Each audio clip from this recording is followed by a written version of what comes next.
Seguimos con La Hora Clave.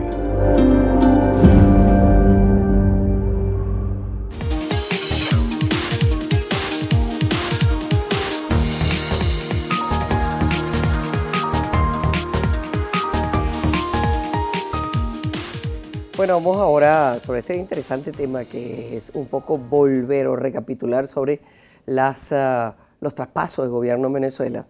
Durante la democracia, por supuesto, vamos a escuchar la opinión de Fernando Egaña, que es también un personaje muy interesante porque él es abogado, pero también fue ministro de Comunicación durante el periodo democrático. En los cambios de gobierno de manera democrática que se realizaron durante la República Civil, eran cambios de gobierno que no solamente involucraban al presidente, sino que involucraban al tren ejecutivo y a un elenco importante de los más altos funcionarios del Estado. Ese cambio de gobierno era precedido por comisiones de enlace que se establecían entre el gobierno que estaba terminando su función y el equipo del presidente electo que pronto iba a asumir el poder. Bueno, durante el siglo XXI toda esa tradición desapareció porque no ha habido cambio de gobierno. Ha habido un solo gobierno con la fachada de diferentes periodos, pero en el fondo ha sido el mismo gobierno. Han habido un presidente que no terminó su mandato porque falleció y él mismo prácticamente eligió designando a su sucesor.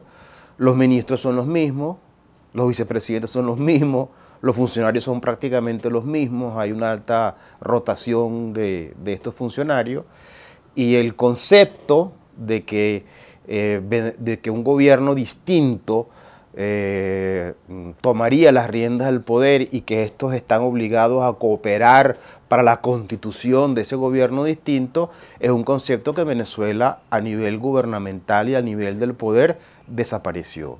Hay que restablecerlo, porque lo democrático es la alternabilidad. Lo democrático es que los diferentes partidos o sectores de la sociedad tengan derecho a ejercer el gobierno si tienen el respaldo de la voluntad popular, y aquellos que pierdan las elecciones estando en el poder tienen el deber de cooperar con aquellos que ganaron esas elecciones y tienen por tanto la legitimidad del respaldo popular. Pero no va a ser fácil reconstruir esa tradición democrática. Sin embargo, yo creo y tengo esperanza de que esa tradición, de que esa costumbre que es sana, que es buena, que ocurre en la mayor parte o en todos los países que verdaderamente son democráticos en el mundo, se pueda restablecer en Venezuela. Bueno, fíjate, Manuel, recordaba ahorita, escuchando a Fernando, lo que dijo un ministro del recién estrenado, el gobierno que se va a estrenar de Piñera, recién electo.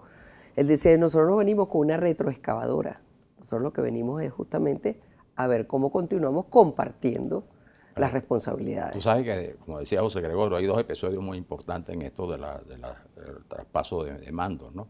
Uno fue el año 63, ganó Raúl Leoni, y por supuesto ganó sin ninguna duda, pero en el Congreso, en la Cámara de Diputados, había ocurrido una división importante, que era la división provocada por el ARS, que era un grupo de acción democrática dirigido por Ramos Jiménez, y el AR, junto con los partidos de oposición, con URD, con COPEI, con los partidos, hacían mayoría.